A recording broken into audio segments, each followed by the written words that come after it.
Okay, let's go on to the Q&A now. I'm going to ask Cindy to come on and help me answer your questions in this Frankincense webinar class Q&A.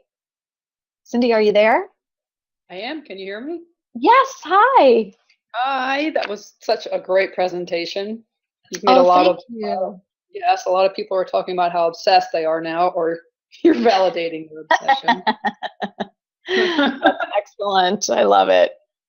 Okay, so there's a bunch of questions, and I'd like to go through them one at a time based on the recipes. Is that going to work for you? Sure, that would be great. Okay, and just so you know, we had a little thing with the worksheet, and we are working on getting the third page to everybody. Okay, excellent. And it will certainly be in your account. So as you're listening to this Q&A, there is a webinar worksheet that you can download and use to go along. Great. Yeah, for sure. Okay, so the first recipe was the Frankincense's Relaxing Diffuser Stock Blend. Mm-hmm. And Jody was wondering, what can I use besides green mandarin? Orange and tangerine is what she has. Great. Well, that's so great because I was just going to say the perfect subs are orange and tangerine. So you are in luck. Perfect. And Mindy was wondering, can you tell us which of these are okay for kids to use or breathe or be around? I have an 8-year-old, a 6-year-old, and a 3-year-old. Definitely, and thank you for asking. So what I would suggest is that you could definitely use the diffuser blend around the kids. I would just add, maybe 2 or 3 drops or 4 drops, just use a few drops in the diffuser blend, and that one's perfectly fine with kids. And then the yoga and the massage and yoga diffuser stock blend is also really great to use around kids. The main thing I want to say about diffusing with kids is it's nice if the windows are open or if the aroma is just not that strong, or if you simply diffuse for maybe 10 or 15 minutes and then turn it off. You don't need to constantly diffuse for hours. And then the good news is that the incense is also really comfortable and safe for kids. Frankincense, cypress, jasmine, no problem. So you can burn the incense around little kids. And the head and neck relief oil, I would, you can use all 4 of those oils with kids, frankincense, juniper, cypress, and bergamot, but I would reduce the dilution of the blend. So right now, 18, I was just counting. Right now, there's 18 drops in this blend. So I would reduce it to 6 drops to use on their neck. And so with that, I would say, go ahead and use, are you ready? This will be the kid blend for kids like around 5 or older to use for tight neck and head. I would use 2 drops of frankincense. Okay. And then I would use 1 drop of juniper, 2 drops of cypress, and 1 drop of bergamot.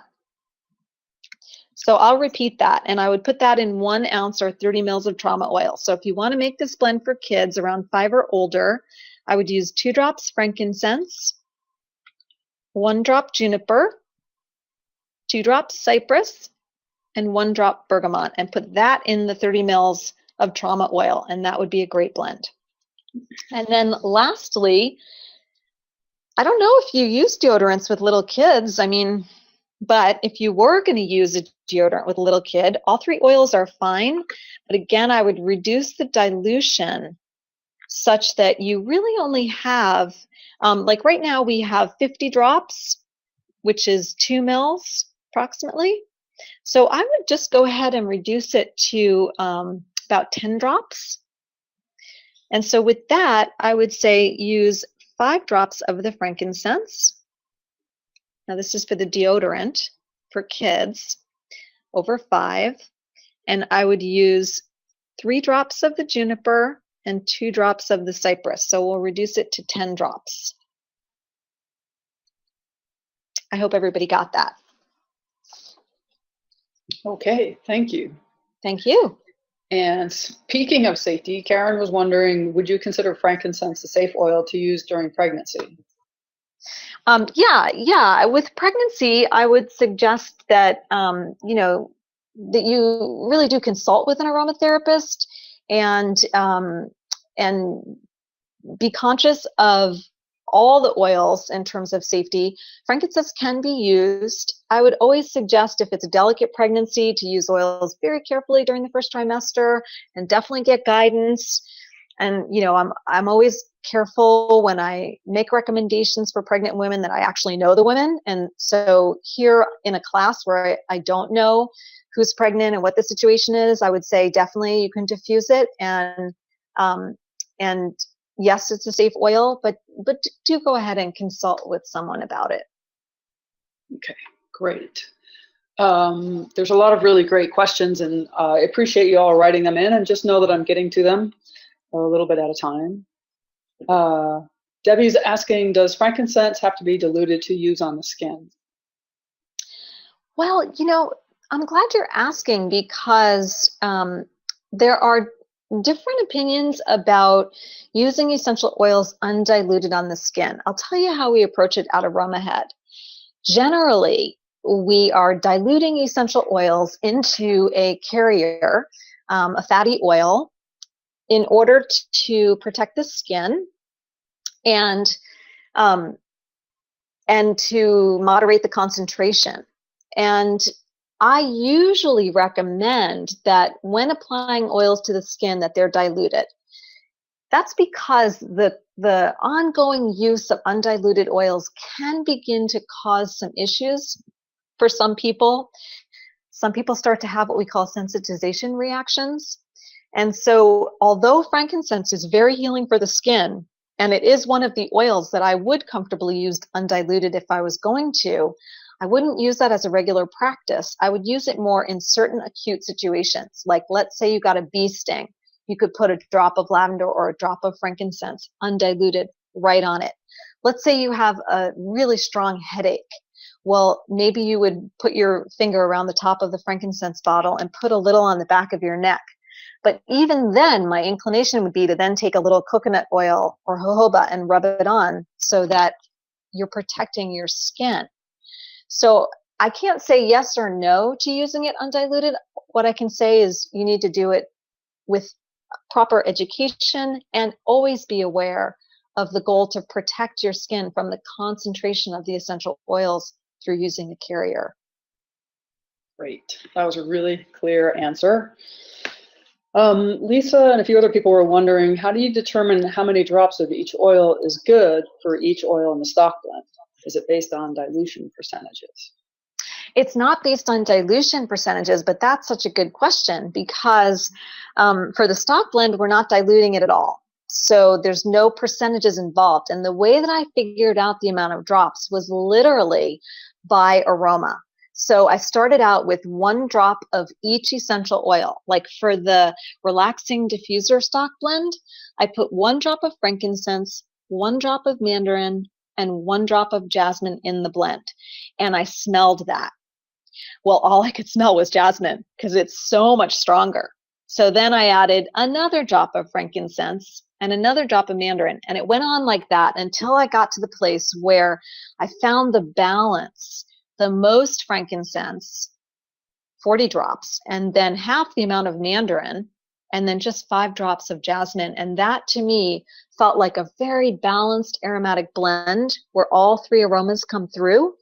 But it's a lot of personal preference. So if you decide you want a little extra green mandarin or another drop of jasmine, go for it. Great. Okay.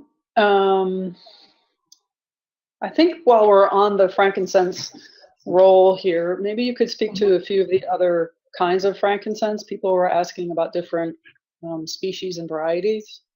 Yeah, definitely. Absolutely. There is some really fun information for me to share with you about that. And I wish I had a picture of frankincense up here. Here, hang on a second. I'm just going to flip through the slides.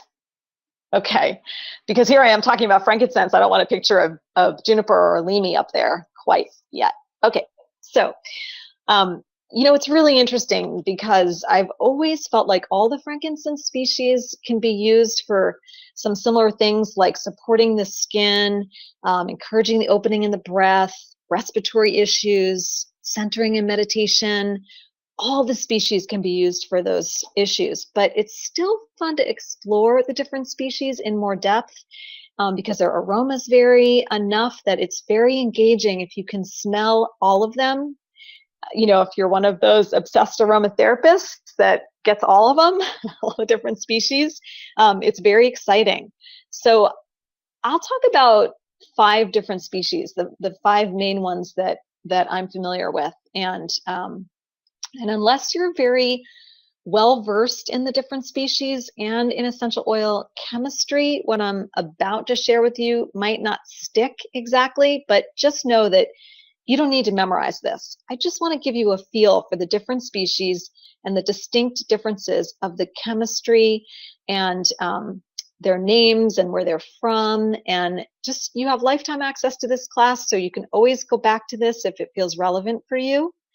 So we have Boswellia carteri, or I've also heard it called carterii, and that's the most well-known species, and that, of course, is what we've been talking about.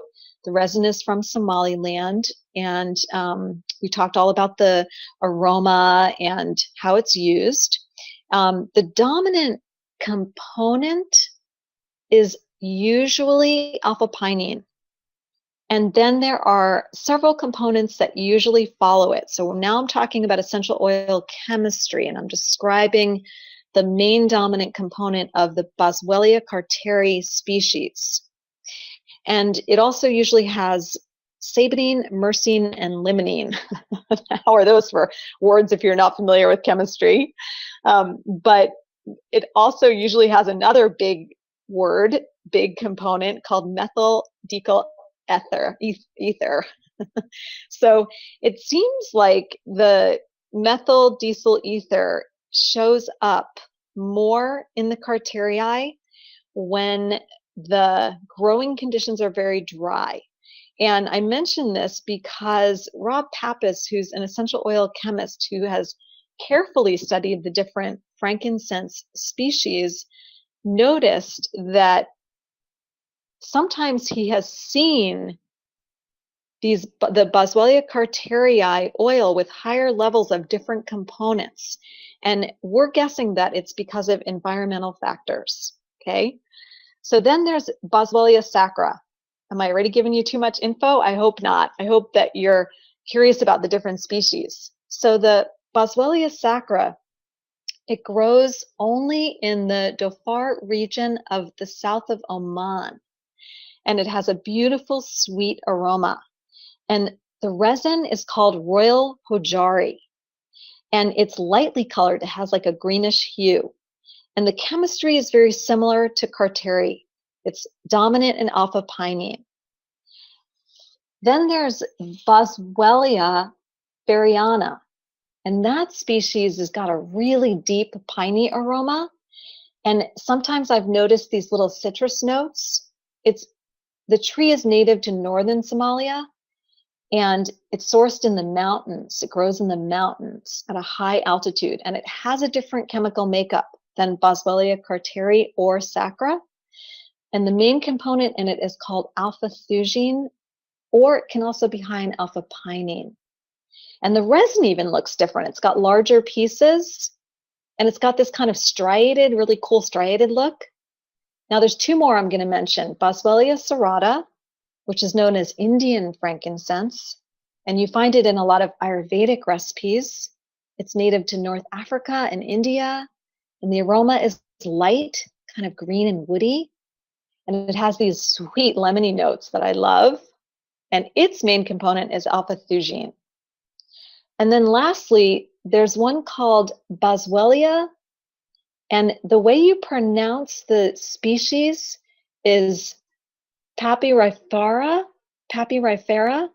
So Boswellia papyrifera, and it's from the mountains of Ethiopia. And it's a little bit fruity and citrusy. It's got these little orange notes that are just beautiful. And it's high in a component called oxalacetate. Now, I just want to say one more thing. I know I'm giving you a lot here of information. And again, like I said, I'm not expecting you to fully absorb it, but I just wanted you to know that there's these differences in chemistry, in aroma, in where the tree grows, in the altitude. And the chemist that I mentioned a moment ago, Rob Pappas, he has a great article where he talks about classifying the essential oils of frankincense also not just by species, but also by chemotypes, because sometimes the same species produces an oil with a very different chemical makeup. And I've noticed this as I've looked at GCMS reports. Those are the chemical testing reports. It stands for gas chromatography mass spectrometry, GCMS. So when I've looked at those reports over the years of different species, I've noticed that there are different classic chemotypes. And so I just wanted to mention all of that to you, and I hope that that helps you sort of begin to recognize what's happening with the different species. Okay, that was a big question. I know, a big long answer, but I wanted to do it justice, because yeah, people often feel like, well, there's all these different species and Yep. what do I do with them? And for me, therapeutically, I feel like all of them contribute to the wonderful skin healing benefits and the respiratory benefits, but they are distinguishable. For sure. And there's a lot of appreciation for your clear teaching and all of that going on. Just wanted you to know that. Thank you. And while we're on the technical side of things, Stephanie asked a while ago if there are more recent studies that are done about frankincense's therapeutic qualities, and if you have any recommendations for where to look for that research. Like if she should look at PubMed, Science Direct, the International Journal of Clinical Aromatherapy. Yep. All three of those are exactly what I was about to say. Look at that. You answered my question. Yes, those are great. Oh, she did. Oh, perfect. Yes, those are three fantastic places to look for frankincense research. You're right on it. Okay, great. There's a lot of interest in the research about that. Yeah. Okay, I'm going to get off of frankincense for a moment. And we're still on the first stock blend. And there were quite a few people curious about the green mandarin and the red mandarin. And Lisa wrote in and said she just looked up the different mandarin oils, and both green and red mandarin have the same botanical name, Citrus reticulata. How would you know which you are buying if they're not labeled as green or red? And when the GCMS give us more information on which oil it is? Yeah, you definitely, they're all Citrus reticulata because they're all coming from the exact same tree. So good observation. So all three, green, yellow, and red, are all going to have the same genus and species, same Latin name. So it would have to be identified on the label, and it should be, or you can ask the supplier which one it is. Ask who you're buying from which one it is. And in terms of the GCMS report, it'll look very, very similar. So that won't necessarily distinguish it, but the aroma will. Okay, great. All right, I'm going to stay on some other questions. Lynn wrote in while you were going over that recipe saying, I'm having issues getting to sleep. I really want to try the first blend, but I don't have green mandarin at this time. Or any of the other ones. What essential oils can I substitute until the green mandarin arrives? Well, for that blend, I would say, right away you want to use one of the oranges, like orange or tangerine, or you could use bergamot, you could use yuzu. I would just recommend that you use one of those to really get the feel, because this is an evening blend, and I always find that the oranges, all the various oranges, have a certain kind of calming effect that's a little different than the other citruses. So hopefully you can find one of those.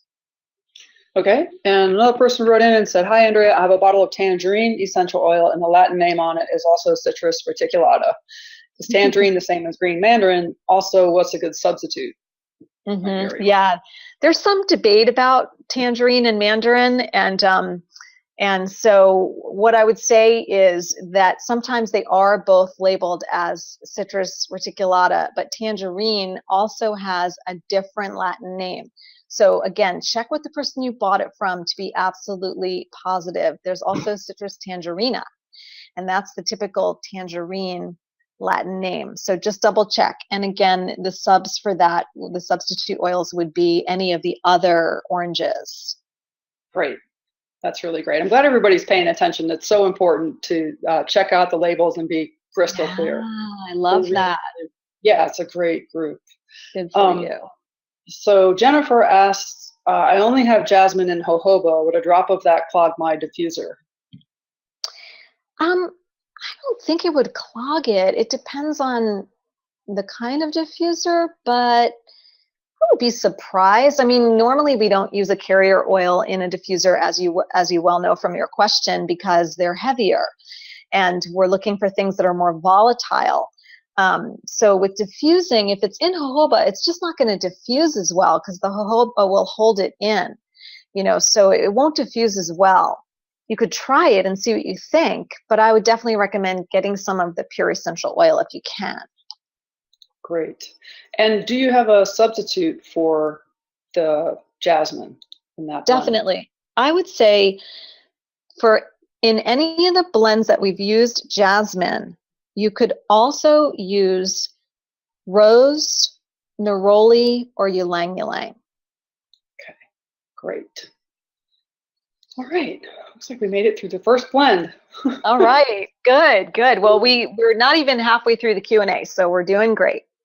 Doing really great. But the second one, Mary Jane was wondering if you could speak about how frankincense can help with mature skin. I know it's not related to the yoga thing, but that's okay. Yeah, right. So frankincense is it's very nourishing for the skin, especially when skin gets older. The various issues that can happen, in other words, it can get dry, in which case I would definitely recommend the frankincense hydrosol. There can be areas where the skin feels delicate or irritated, in which case a blend with a really nourishing carrier oil and frankincense would be so healing for irritated, itchy, dry skin. And so I would say choose a great carrier for more mature skin, like avocado oil, or a body butter that had maybe shea butter and cocoa butter and beeswax in it, and add your frankincense into that. And then that would just be so nourishing. You would add additional benefit for mature skin. Great. And this is just a logistics item here, but people are, just to clarify that all of this information will be in their student account tomorrow, right? Yes, and also you'll find a PDF of the recipes and the slides and the webinar worksheet, and there's a quiz in the class. So if you want to get 3 credits for this class, you can. If you're at AromaHead and you're taking lots of classes and you're building your class hours, then this will be worth 3 credits. And so you'll see all of that in your student account. Yes, excellent. People are really eager to get all of the information and make sure they have it. And I just want to reassure everybody that everything's going to be there and you can listen and re-listen as much as you need.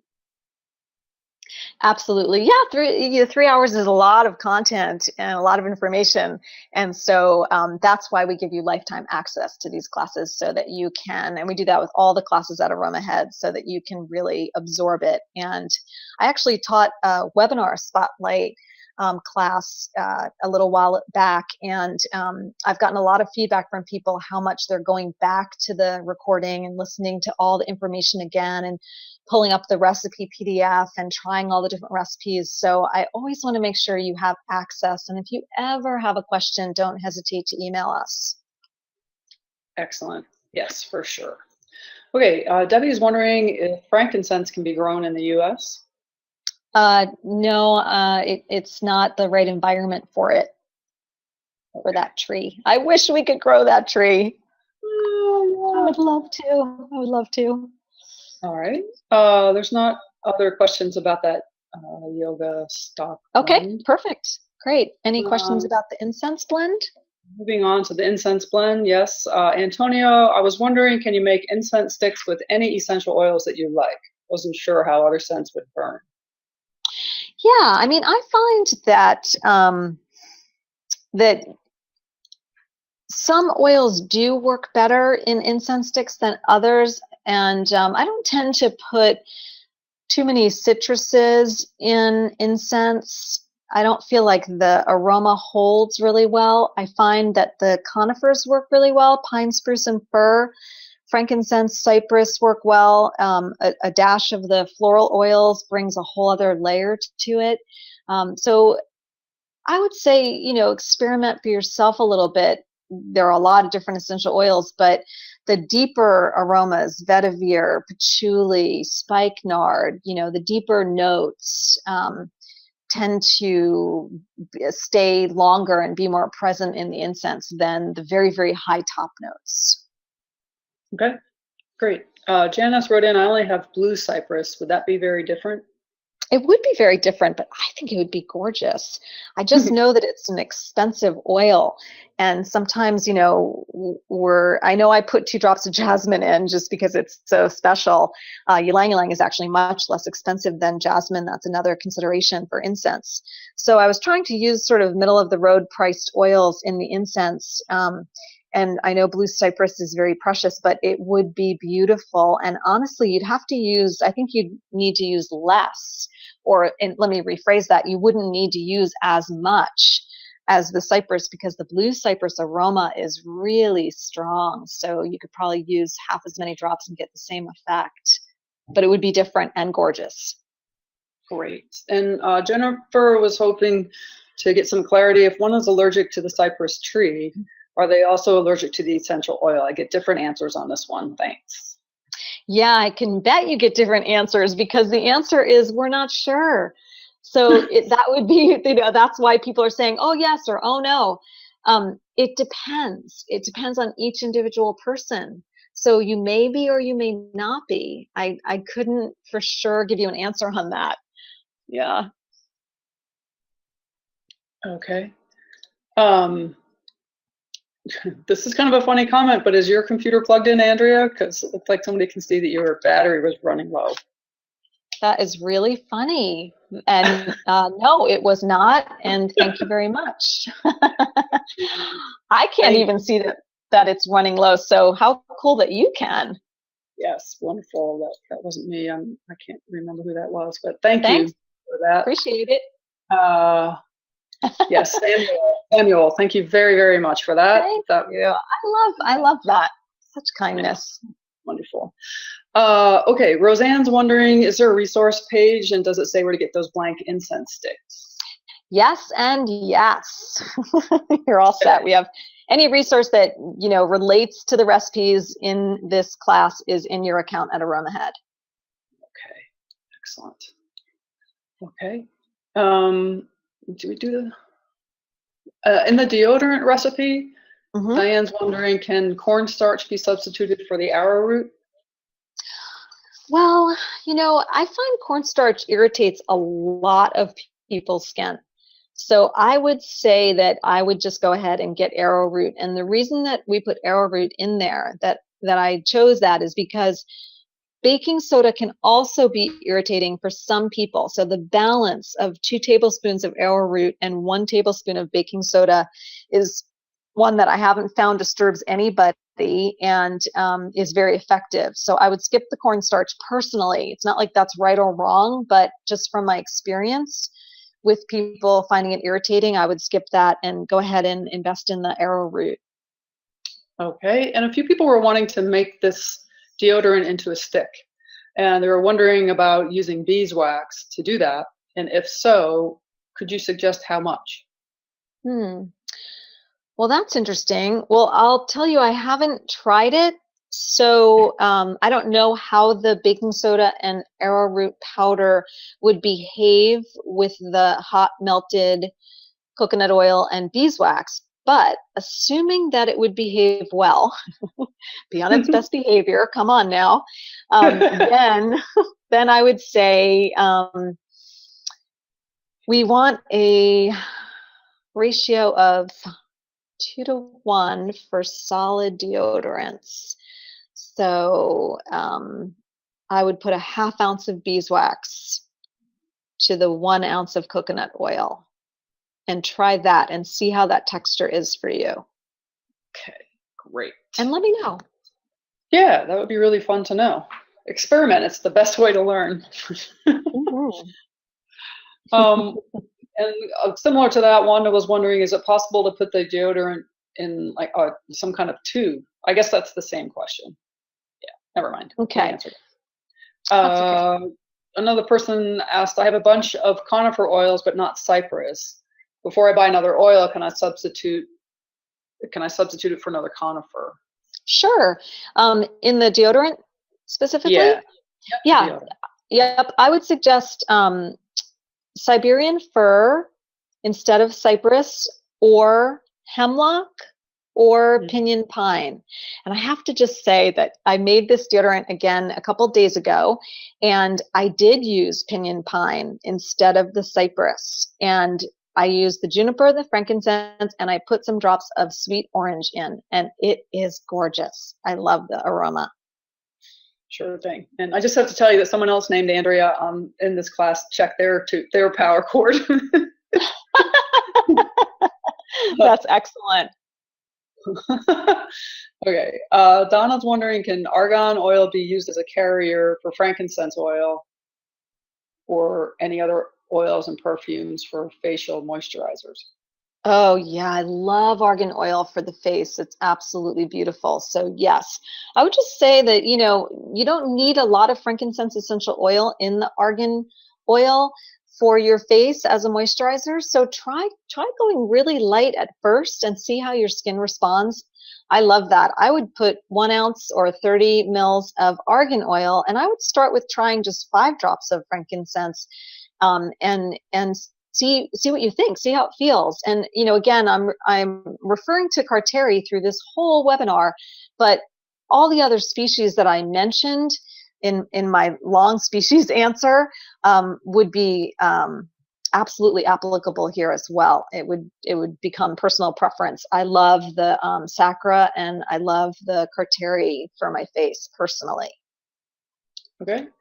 With that deodorant, Christina is wondering, how do you apply that deodorant? I put it in a glass jar, so it's nice wide mouth, and then I literally just put my finger in, and it's pretty soft, and then I apply it with my fingers, and that's how I do it. And it's very simple, and it works really well. Okay, great. And Chris wrote in and said, I have extensive trial and error with beeswax, baking soda, arrowroot powder, jojoba, and coconut Yay. oil. Honestly, the Okay. recipe that Andrea shares in her book in the Body Butter Lip Balm class is spot on. Half ounce of beeswax to 1 ounce of liquid oils. Yes. Thank you. That's so great. Well, that is the exact recipe ratio that I love, and I'm so glad that it's working for you. Thank you for that feedback. Definitely. And Keith wrote in and said, is apricot kernel oil a good substitute for argan oil for frankincense facial moisturizer? Yeah, absolutely. And what I find with facial moisturizing carriers like argan, apricot, avocado, baobab, marula, any of those gorgeous specialty oils, rosehip, is that it becomes individual personal preference for your skin and what really works well. So once again, I would try a few different ones. Try the apricot kernel for a few weeks, try argan for a few weeks, or avocado, or any others that you love, and see what you like best. Absolutely. And a few people were wondering if you could go over those 3 journals again, or 3 places for researching frankincense. Yeah, we said PubMed, Science Direct, and what was the other one that you mentioned? International Journal. Yeah, the IJCA, the International Journal of Clinical Aromatherapy, and there's also the International Journal of Holistic Professional Aromatherapy. All really great. And there's also another journal which is less research oriented, although there is some research in it, but has fabulous articles, called Aroma Culture. And that one is being put out by one of the AromaHead grads, Aaron Stewart, and it's beautiful. All right, I just wrote that and sent it to everybody, so you should have that. Thank you. Um, let's see. A few people are wondering if you could talk a little bit about the research or what you know about frankincense and relationship to cancer. Yeah, absolutely. I'm glad that you asked because it's a common discussion and common question. And I feel like essential oils can offer such wonderful healing for anyone who's going through a serious health challenge like cancer. But I don't feel comfortable making any claims about essential oils and cancer. And so I'll just speak about frankincense. So I can't make claims about frankincense and cancer because the research just isn't there for frankincense essential oil. But I can say with confidence that essential oils can be a very wonderful part of the healing process. And the misconception is that most of the research on frankincense and cancer is actually on the extract of frankincense from the resin. It's not on the essential oil. The frankincense resin extract contains a boswellic acid, and the essential oil does not contain boswellic acid.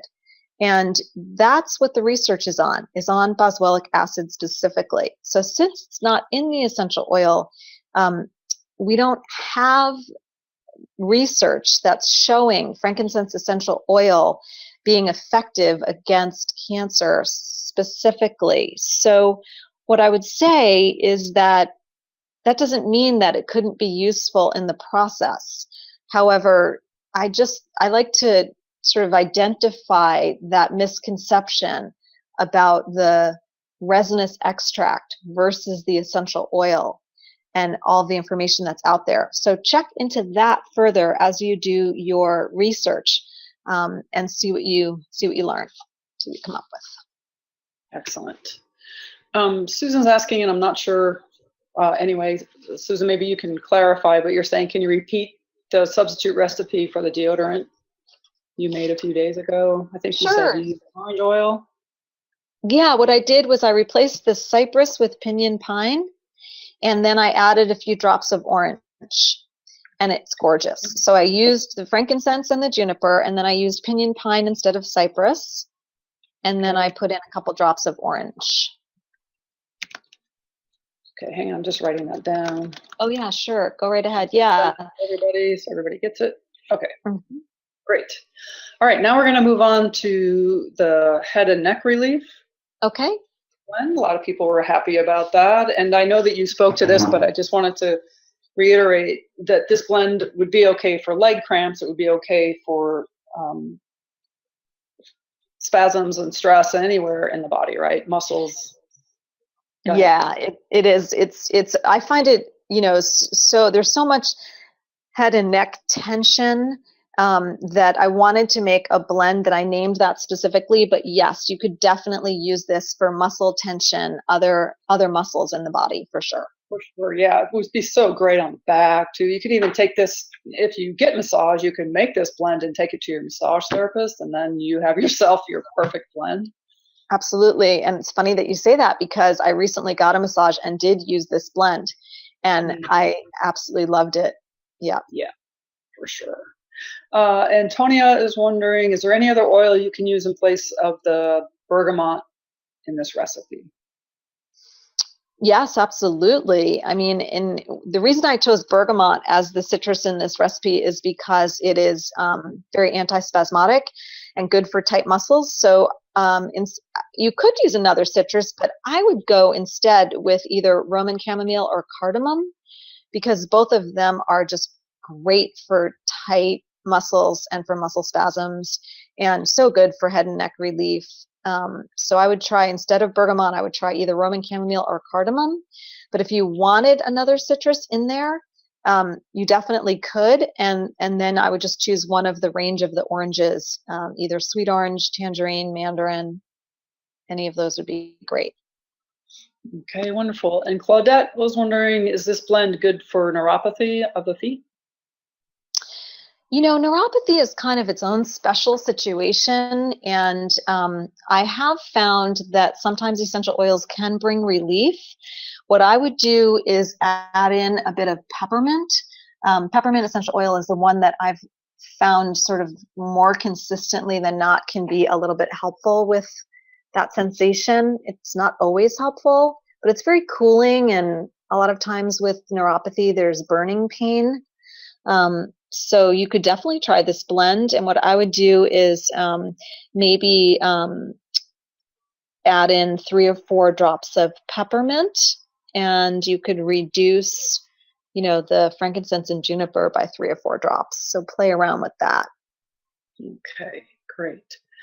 And now we're going to move into the hydrosols. And I want to say to people who are listening, if I've missed your question, if you could please write it in again, because I'm at the end of the questions, the really good questions that you've been writing in. And again, if I haven't said your question, it's because I missed it. So please just write it in again. Yeah, and then we're going to move into the hydrosols. So Carol asked, are frankincense and myrrh good for skincare and wrinkles? Yeah, you mean the hydrosols? Yeah. Yes. Oh my gosh, yes, definitely. And so what I would recommend is that that if you're talking about your face, really, or any skin, but with your face, would be to reduce the use of any harsh cleansers or maybe like commercial soaps. And maybe you already don't use them, but just in case you do, I would reduce that and use something more gentle, use a more gentle all natural soap. And then from there, after you cleanse your face, or you can even use carrier oils for cleansing your face, then I would use the frankincense myrrh hydrosol after you wash your face, however you do that. So, and I would use them every day and even every night. And yes, they are so nourishing and wonderful. Yeah.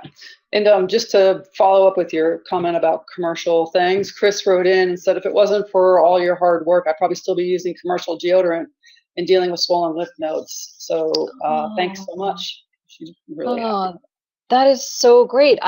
First of all, thank you for saying that. And second of all, I feel like I want to emphasize that for a second, because that's a message that I hear almost every day from people, which is that the simple act of using an all-natural deodorant, and I don't mean an all-natural over-the-counter deodorant, because still those deodorants, unfortunately, can have harsh irritants in them.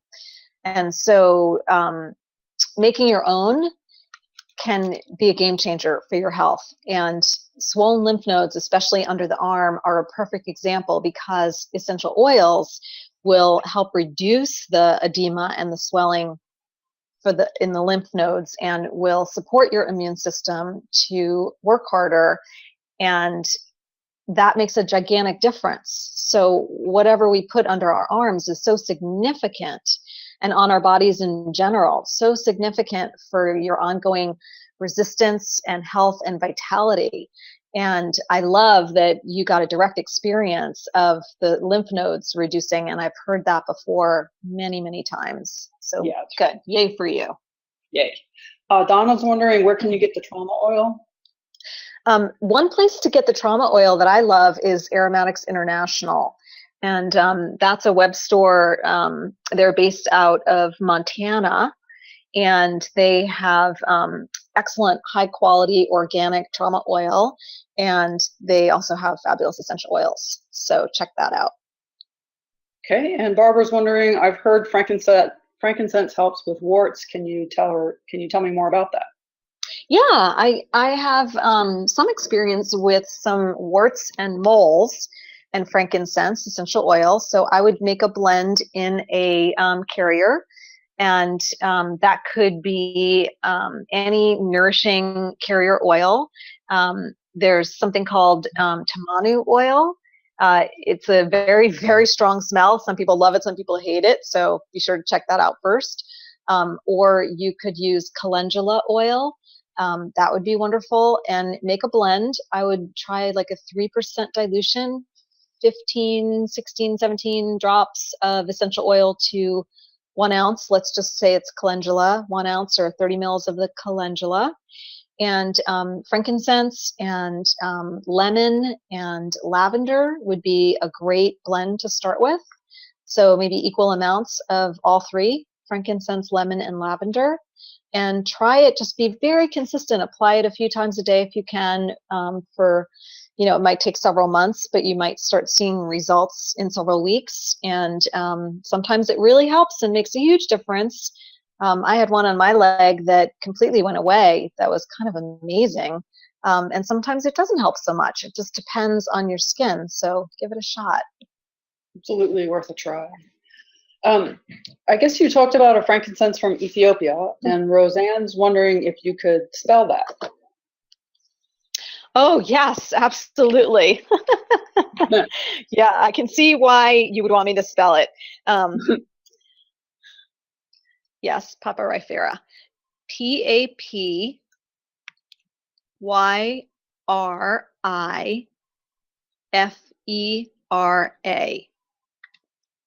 All right, I'm sending it to everybody. Papyrifera. Papyrifera. Okay, great. Great. Thank you. Mindy was just wondering about kids and frankincense and essential oils in general. Mm-hmm. Yeah, and frankincense is a great one for kids. I tend to suggest the Carteri and the Sacra species, but I would say that the AromaHead approach to using essential oils with kids is that we tend towards using essential oils through diffusion and inhalation when they're really young. And then as they get a little bit older, like around 5 years old, that's a general age range, then you can, we suggest you can start topically applying the oils. So you can use oils with kids of any age. It's just how you use them. And my preference is that with little kids and toddlers, 2 to 3 years old, it would be to use the frankincense hydrosol, which would be very effective and very safe and not nearly as concentrated. And then as they get to be a little older and a little stronger and their skin's not quite as sensitive, then I would go ahead and begin to use diluted frankincense essential oil on their skin. And in the meantime, you can use the hydrosol on their skin, you can diffuse, you can use inhalation. It's so nice. Okay. Maynard, there's a lot of interest in that wort recipe that you just threw out. So could you, I guess there was a carrier and maybe some other oils. I'm just going to write it in and send it to everybody. Sure. I mean, I was suggesting to try a couple of different carriers, and calendula was one of them, and tamanu was one of them. But I also just want to say that a lot of people don't like the smell of tamanu, and it's not inexpensive. So see if you can check it out first before you invest in it if you're not familiar with it.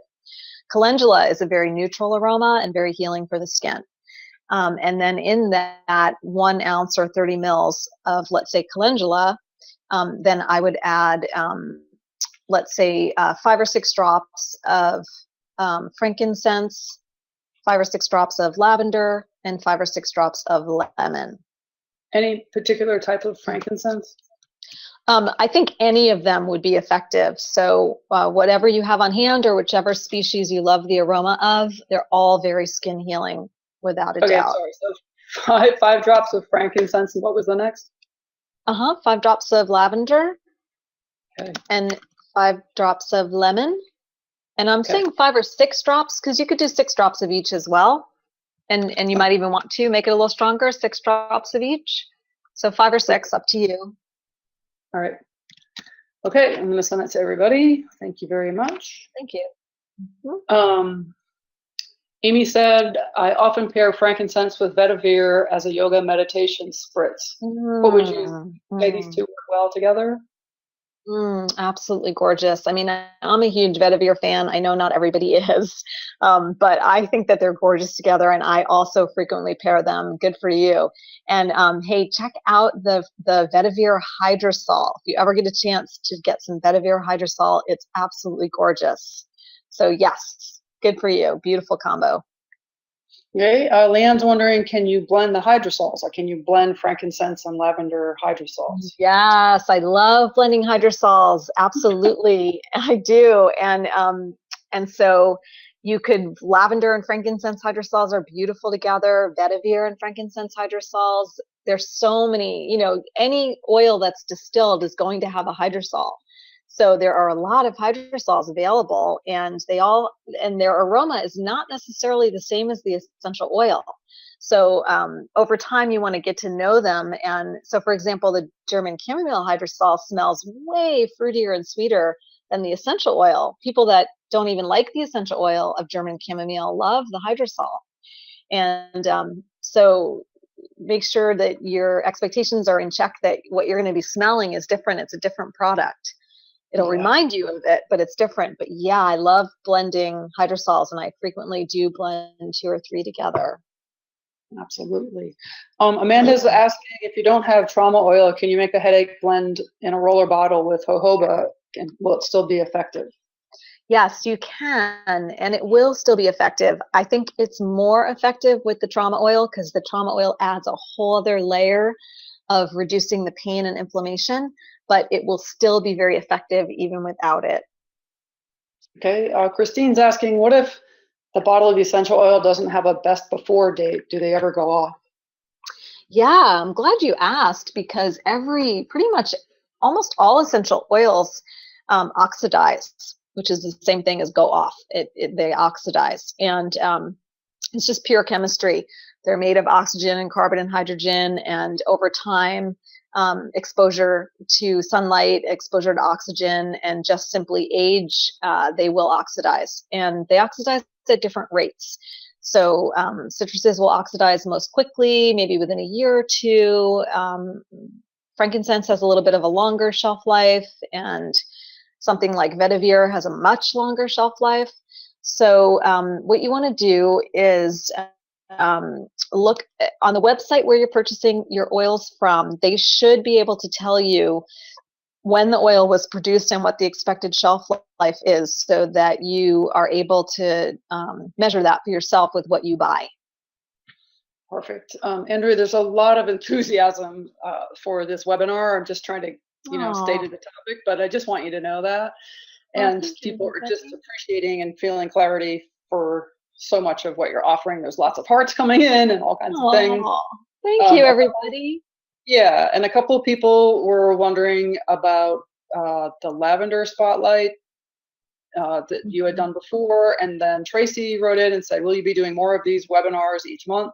This is my first month at AromaHead, and I can't get enough of learning about these oils. Big smile. Oh, thank you. That's so nice.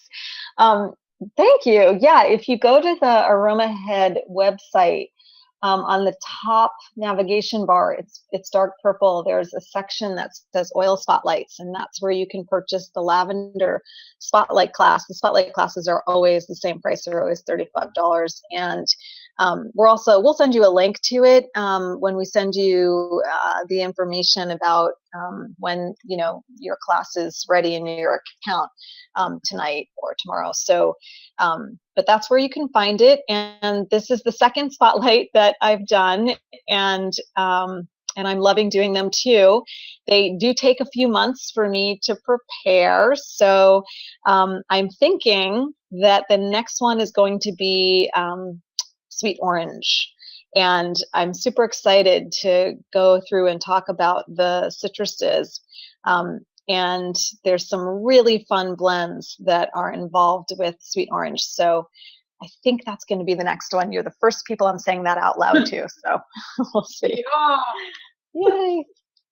So do you want to finish up in the next few minutes? I'm just wanting to clarify. Yeah, I do want to keep this to a 1-hour Q&A. And we have a couple minutes left. If there are any last questions, I'm absolutely happy to answer them. Okay. And thanks so much, everybody, for your beautiful comments. I really appreciate it. Absolutely. Okay, Jane said, I have a frankincense that I bought from a company that has a blend of 3 different frankincenses. Is that okay? Sure, yeah. 3 different species? I guess so. Yeah, that's wonderful. That's a great idea, and sounds like it's really interesting. Yeah.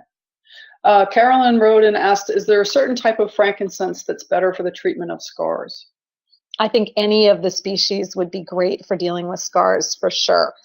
And some people have really specific differences that they have outlined, but there's not that much research on some of the different components in the different species. And again, there can be different chemotypes within the species. I know that's a lot of language that might not be totally familiar to everybody, but um, what's the quick and easy answer is that all of the different species and the potential chemotypes will be very healing to the skin and great for scars. So don't worry too much about that, and see which one you just really resonate with.